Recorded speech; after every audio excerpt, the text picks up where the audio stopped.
ఏరా మా పెద్దరికాలు మంట కలిపి అంత పెద్దవాడివైపోయావా? పిలుస్తున్నా లెక్క చేయకుండా దాన్ని చేపట్టుకుని లాక్కెళ్ళిపోయావు. ఏ నీ అంతట నువ్వే నిర్ణయాలు తీసుకుంటుంటే ఇంకా మేమెందుకురా? వాడు చేయాల్సింది చేసి వచ్చాక మీరేం పెద్దోళ్ళు అని 10 మంది చేత మొహం మీద ఉమ్మేయించుకోవడానికి. ఏమిట్రా దేనికంత ఆవేశం, దేనికంత తొందర? అంతా వివరంగా చెప్పాక కూడా మళ్ళీ అలా అడుగుతారే? నువ్వు చెప్పింది కరెక్టే గాని చివర్లో చేసింది తప్పు. నేనేం తప్పు చేయలేదు, కరెక్ట్గా ఏం చేయాలో అదే చేశాను. వాళ్ళు చేసిన పొరపాటు వాళ్ళకి తెలిసొచ్చేలా చేశాను. నాకు నచ్చలేదు. నాకు అదే నచ్చింది. మామూలుగా చెప్తే వాళ్ళు దారికి రారు. ఈ దెబ్బతో కళ్ళు బైర్లు కమ్మి వచ్చి కాళ్ళ మీద పడి తీరుతారు. సాకేత్ అంటే ఏంటో తెలిసొస్తుంది. తెలిసొస్తుంది. పెద్ద తెలివిగల పని చేసావని పెళ్ళాన్ని పుట్టింట్లో వదిలేసి వచ్చి ఇంకా పెద్ద పురుషార్థుల్లాగా మాట్లాడుతున్నావే. పెద్దవాళ్ళం మేము ఉన్నాం కదా, మాకు లేని పౌరుషాలు పట్టింపులు నీకే ఉన్నాయా? చేసిన పనికి సిగ్గుపడాల్సింది పోయి పెద్ద పోజు కొడుతున్నావే. ఏమండి, వాడు పురుషార్థి కాకపోవచ్చు. అలా సోఫాల నుంచి కదలకుండా మాట్లాడితే మీరు పురుషార్థులు అవుతారా? వెళ్ళేటప్పుడే చెప్పొచ్చు కదా. వినిపించుకుంటేనే చెప్పడానికి. నీ సపోర్ట్ చూసుకునే వాడు ఇలాంటి తలంపులు తెచ్చే పనులు చేస్తున్నాడు. చూడబోతే ఇదేదో వంశపారంపర్యం అనే పేరు తెచ్చిపెట్టేటట్టుంది. అందులో అనుమానం ఏం లేదు. నా తరంలో జరిగిందే మళ్ళీ రిపీట్ అవుతుంది. కాకపోతే వాళ్ళు వెళ్ళడం, వీడు పంపించి రావడం, అంతే తేడా. పిచ్చి వాగుడు వాక్కండి. వాడి మనసుకేదో బాధ అనిపించింది, తొందరపడ్డాడు. అయినా గంట కూడా కాలేదు, అక్కడే ఉండిపోయినట్టు ఏదో విడాకులు తీసుకున్నట్టు అలా మాట్లాడతారేమిటి? గంటలు రోజులు అవసరం లేదు మంగా. మనం తీసుకున్నట్టే అవతల వాళ్ళు కూడా నిర్ణయం తీసుకోవడానికి క్షణం చాలు.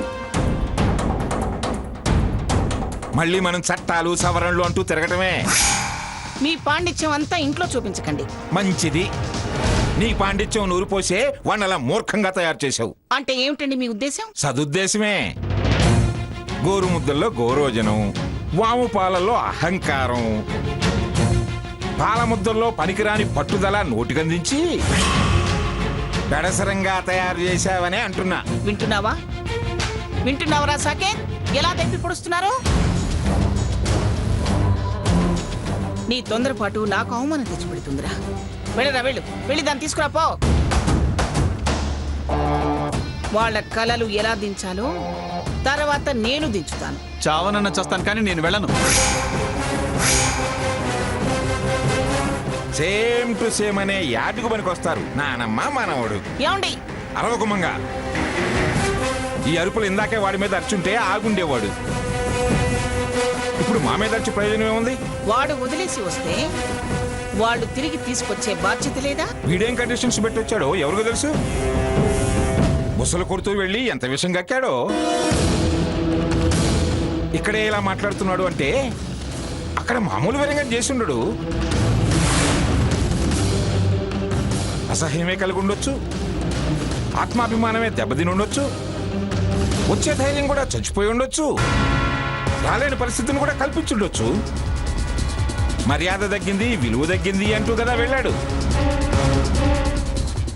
అక్కడ వాళ్ళ మర్యాద విలువ ఎంత తీసొచ్చాడో ఎవరికి తెలుసు? మామూలుగా అయితే ఇటు ఫోన్ తెడిసేలా పిన్ని గారు అంటూ వైరొచ్చుండేది. నోటి మాట పడిపోయేలా ఎంత నోరు బారేసుకుని వచ్చాడో. అందరూ కలిసి వాడిని ఎందుకు అలా అంటున్నారు? వాడికి ఎంత కోపం వచ్చేలా ప్రవర్తించినా వాళ్ళ తప్పు గురించి మాట్లాడకుండా ఎవరికి తోచింది వాళ్ళు అంటారే. అందరూ నాలా పౌరుషాన్ని చంపుకుని బ్రతుకుతారా? వాళ్ళు కనీసం అల్లుడనే గౌరవం కూడా ఇవ్వకుండా అన్ని విషయాలు దాచడం వాళ్ళ తప్పు కదా. మీకు నచ్చారు కాబట్టి తప్పనిపించకపోవచ్చు, వత్తాసు పలకొచ్చు. అందరూ మీలా చేస్తే ఒప్పు, తప్పునెత్తి చూపిస్తే నేరవా? తండ్రిగా, తాతయ్యగా మీరు కాస్త వాడి ఫీలింగ్స్ అర్థం చేసుకోండి. వాళ్ళు చేసే పనులు వాడికే కాదు, నాకు నచ్చలేదు. అల్లుడిగా వాడికి చెప్పరు, వియ్యపురాలుగా నాకు చెప్పరు, పెద్దవారైనా అత్తయ్య గారికి చెప్పరు.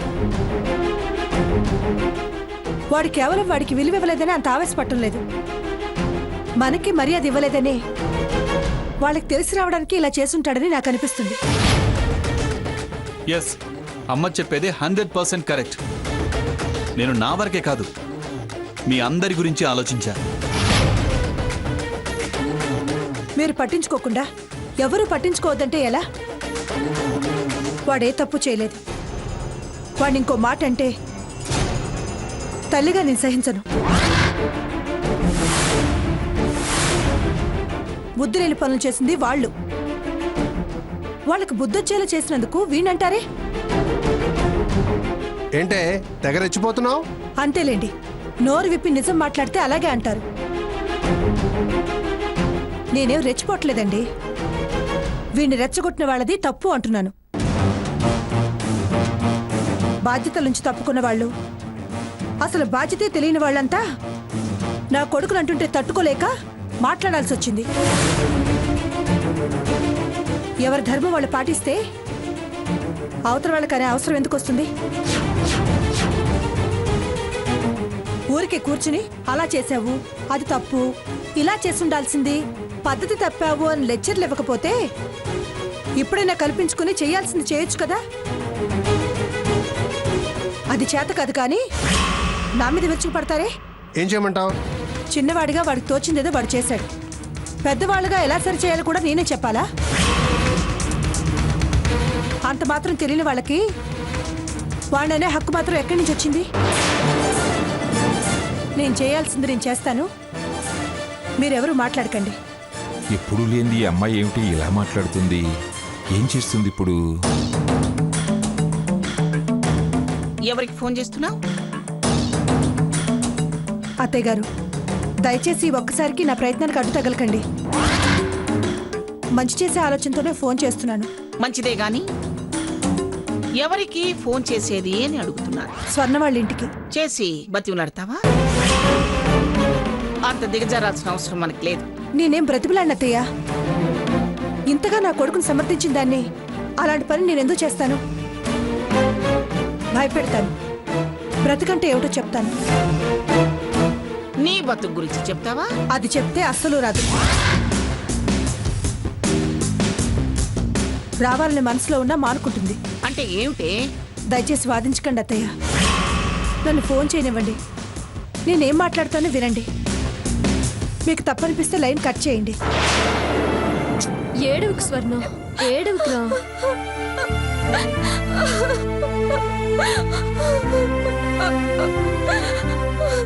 స్వర్ణ, ఊరుకో అమ్మా, ఏం కాదులే, మేమంతా ఉన్నాంగా.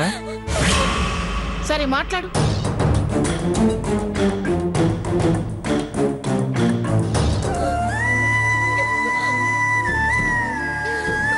స్వర్ణ, ఊరుకోమ్మా, ఏడవకు.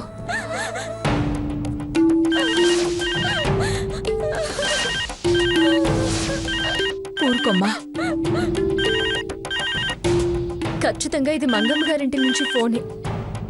సాకేత్ పేరెంట్ని చేసి వెళ్ళాడు. ఇప్పుడు ఆవిడ గారు వాయినాలు ఇస్తుందేమో. ఇవ్వని, ఏమన్నా చేసేదేముంది? అమ్మా నువ్వు ఆగు. స్వర్ణ, నువ్వు మాట్లాడు. నేనా? నువ్వే.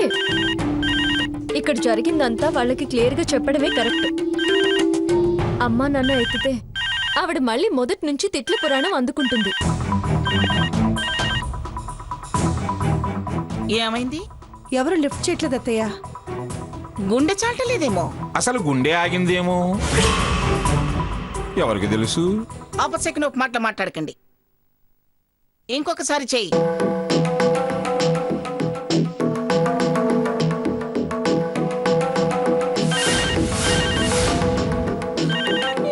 లిఫ్ట్ చేయవే. చెయ్యి. ఫోన్ తీయమ్మా.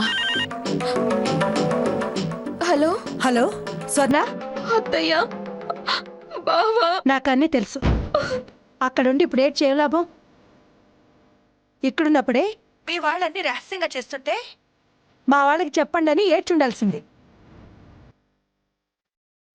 నిశ్చితార్థం అని తెలుసుంటే మా వాళ్ళని ఆహ్వానించండి అని ఏడ్చుండాల్సింది. నాకు తెలియదు అత్తయ్య. ఏమై ఉంటుంది? అబద్ధాలు ఆడకు. కనీసం పెళ్ళని తెలిసాకైనా ఆయనకి ఈ విషయం చెప్పండి అని ఏడిస్తే బాగుండేది. జరగాల్సిందంతా జరిగాకైనా వాణ్ణి క్షమించండి అని వేడుకుంటూ ఏడవలసింది. రా అని నిన్న అక్కడికి లాక్కెళ్ళేటప్పుడు వద్దండి ప్లీజ్ అని ఏడవాల్సింది. కనీసం వదిలేసి వస్తుంటే నాదే తప్పండి అని చెంపలు వాయించుకుంటూ ఏడిస్తే బాగుండేది. లేదు, ఇప్పుడైనా ఫోన్ చేసి ఈ ఏడుపులన్నీ ఏడిస్తే నా మాట విని ఏడ్చే పరిస్థితి వచ్చేది కాదు. రావాలనుకుంటే వచ్చి ఏడు, వద్దు అక్కడే ఉండాలనుకుంటే జీవితాంతం అక్కడే ఏడుస్తూ ఉండు. ఏమంటుంది మీ అత్తగారు? ఆపకుండా ఏడు అంటుంది. ఏంటి నువ్వనేది? వద్దనుకుంటే అక్కడే ఉండి ఏడు, రావాలని ఉంటే వచ్చి అక్కడ ఏడు అంటుంది. అత్తయ్య గారు అలా మాట్లాడారా? నాకు అదే ఆశ్చర్యంగా ఉంది. మొట్టమొదటిసారి చాలా విచిత్రంగా మాట్లాడింది, కానీ అందులో నువ్వు తిరిగి రావాలి అనే ఆలోచన మాత్రం ఉందని నాకు అనిపిస్తుంది. ఇప్పుడు ఏం చెయ్యాలక్క? అక్కడికి వెళ్ళడమే. నేనా? నువ్వు ఒక్కదానివే కాదు, నీకు తోడుగా నేను వచ్చి అప్పగించొస్తాను. ఏంటి, నువ్వు వెళ్తావా? అవునమ్మా, నేను వెళ్తాను. నిన్ను చూస్తేనే ఆవిడ విరుచుకుపడుతుంది కదే. ఎంత విరుచుకుపడ్డా గాయాలే చేస్తుంది, కానీ ప్రాణాలు తీయదుగా. అయినా ఆవిడ విషయంలో నా మనసు ఎప్పుడూ మొద్దువారిపోయింది. స్వర్ణ, పద, నేను దిగబెట్టొస్తాను. అది కాదే. అమ్మా, ఈ గొడవలన్నింటికీ కారణం నేను. నా పెళ్లి కొడుకు గురించిన వివరాలేవి ఆవిడికి చెప్పలేదు. పెళ్లి పిలుపు లేదనే కదా సాకేత్ బాధ.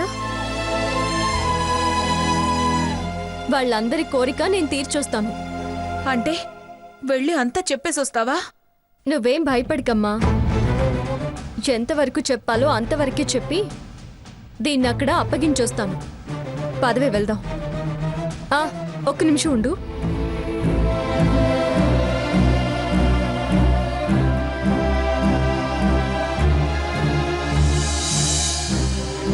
అదెందుకే? పెళ్లి పిలుపులకి. స్వర్ణ, రా. జాగ్రత్త సీత. తెలిసిన చోటే కదమ్మా, పడ్డ అవమానాలే కదా. రా.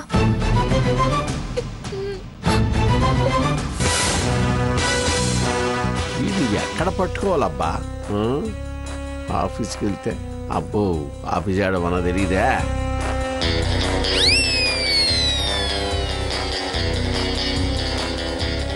ఇంటికి వెళ్ళి పట్టుకుందామంటే ఇంటి అడ్రస్ తెలీదు.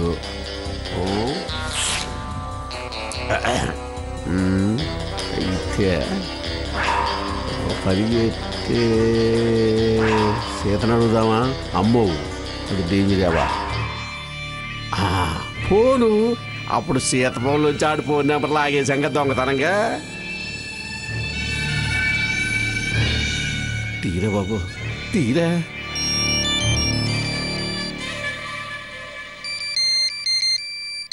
ఈయన ఫోన్ చేస్తున్నాడేంటి? కొంపతీసి ఇందాక నన్ను కానీ చూడలేదు కదా.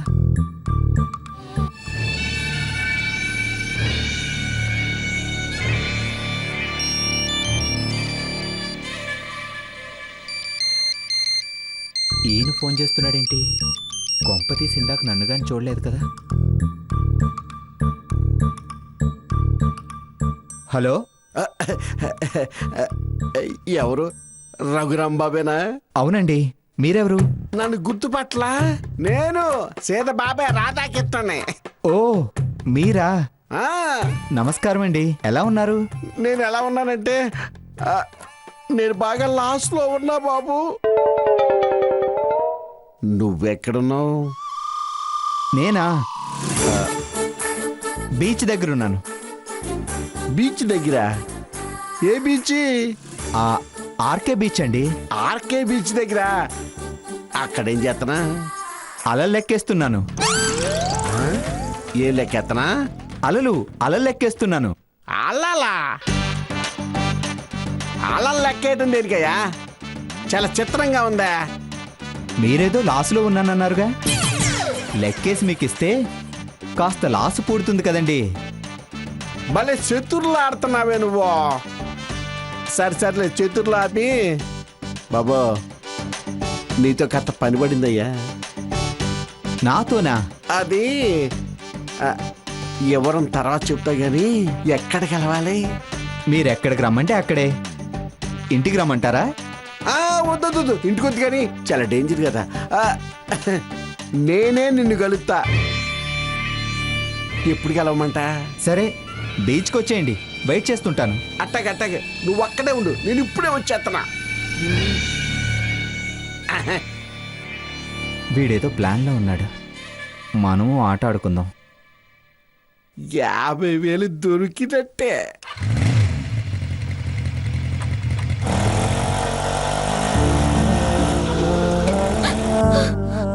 ఏంటి ఎందుకలా ఏడుస్తూనే ఉన్నావు? నాకింక మిగిలింది ఇదే అనిపిస్తుంది అక్క. ఎందుకలా అనుకుంటున్నావు? అనుకోవటం కాదక్క, ఇలా మాటి మాటికి వదిలేస్తా, విడాకులిస్తా, చంపేస్తా, తరిమేస్తా అనేవాడితో ఎంత దూరం ప్రయాణం చేయగలనో నాకు అర్థం కావడం లేదక్క. ఎప్పుడెలా ప్రవర్తిస్తాడో, ఏ విషయంలో కోపం వస్తుందో కూడా తెలీదు. అసలు ప్రేమ అనే పదానికి అర్థం ఆ మనిషిలో వెతకలేకపోతున్నామక్క. ఎన్ని ప్రయత్నాలు చేసినా మార్పు కనిపించకపోగా ఇంకా ఇంకా మొండితనం పెరుగుతుందే తప్ప తగ్గట్లేదు. ఎప్పుడెలా ప్రవర్తిస్తాడో, ఏ విషయంలో కోపం వస్తుందో కూడా తెలీదు. అసలు ప్రేమ అనే పదానికి అర్థం ఆ మనిషిలో వెతకలేకపోతున్నామక్క. ఎన్ని ప్రయత్నాలు చేసినా మార్పు కనిపించకపోగా ఇంకా ఇంకా మొండితనం పెరుగుతుందే తప్ప తగ్గట్లేదు. ఇప్పుడు ఇంటికైనా తీసుకొచ్చి వదిలేశాడు, రేపెక్కడో వదిలేసి వస్తాడో. నా బతుకు ఏవైపోతుందో అని దిగులుగా ఉందక్క. ఇదంతా నీకు ముందే ఉండాలి. ఏ పనైనా ఆలోచించి చేయాలి. చేసేసి బాధపడ్డం వృధా. నేను వద్దనుకున్నప్పుడు నువ్వు కామ్గా ఉండుంటే అంతటితో మనకి వాళ్ళకి తెగదింపులు అయ్యుండేవి కదా. కానీ నువ్వు నాలా అమ్మా నాన్నల గురించి ఆలోచించి పిచ్చి ధైర్యంతో వాళ్ళ మనస్తత్వం పూర్తిగా అర్థం చేసుకోకుండా నీకెందుకక్క, నేను మేనేజ్ చేస్తాను కదా అని మ్యారేజ్ చేసుకున్నావు. పెళ్లికి ముందే ఆవిడ గారి అహంకారం ఏంటో తెలుసు, అతని ప్రవర్తన గురించి కూడా తెలుసు. అయినా ధైర్యంగా ఆ ఇంటి కోడలివయ్యావు. ఇప్పుడిలా భయం వేస్తుందక్క అని ఏడిస్తే ఎలాగే? ఇలా జరుగుతుందని, ఎంత మూర్ఖత్వం ఉందని అంచనా వేయలేకపోయానక్క. అమ్మమ్మ గారితో ఏ ప్రాబ్లం లేదు, అంత సాకెత్తోనే. అంచనాలు తారుమారైనంత మాత్రాన నువ్వు భయపడాలా? భయపడితే ఆలోచనలు రావు. ధైర్యాన్ని కూడగట్టుకుంటేనే ప్రమాదాలని ఎదిరించగలుగుతాం. ఏడిస్తే ఏడిపిస్తూనే ఉంటారు, ఏడుపుకే పరిమితం కావాల్సి వస్తుంది. మన ఎదుగుదల అనేది మర్చిపోవాల్సి వస్తుంది. ఇప్పుడు నన్నేం చేయమంటావక్క? అప్పుడున్న ధైర్యాన్ని ఇప్పుడు కూడగట్టుకో అంటున్నాను. చిన్నప్పుడు మా నాన్న ఒక మాట చెప్పేవారు, గుర్తుందా? ఏమైనా చేయొచ్చు, కానీ మూర్ఖుల మనసు మార్చలేము అని. ఆ మాటలన్నీ కరెంట్ లేని రోజుల్లో చెప్పిన పద్యాలు. కానీ ఇప్పుడు చాలా పద్ధతులు వచ్చాయి. Counselling, psychiatrist, hypnotism. అయినా వీటన్నిటికీ లొంగకపోతే షాక్ ట్రీట్మెంట్. భయపడి హక్కుని వదులుకోవద్దు. నీకు ఆ ఇంట్లో కోడలిగా హోదా ఉంది, ఒక హక్కు కూడా ఉంది, అధికారం కూడా ఉంది. దాన్ని నువ్వు చేజార్చుకోవద్దు. ఏ హక్కు, ఏ అధికారం? మా అత్తయ్య గారు ఆ ఇంటి కోడలేగా, తనే చేయగలుగుతుంది. ఆవిడ కాలం వేరు, ఆవిడ పరిస్థితి వేరే. ఆవిడ తరపున అడగడానికి తన అనే వాళ్ళు ఎవ్వరూ లేరు. అందుకే అణిగి మణిగి అలా తలంచుకొని ఉంది. అలా అని నిన్ను వాళ్ళ మీద ఎదురు తిరగమనో ఎదిరించి నీ హక్కుల్ని అడగమనో నేను అనడం లేదు. నీ స్థానం నువ్వు కాపాడుకుంటే సాధించాల్సినవి సాధించవచ్చు అంటున్నాను.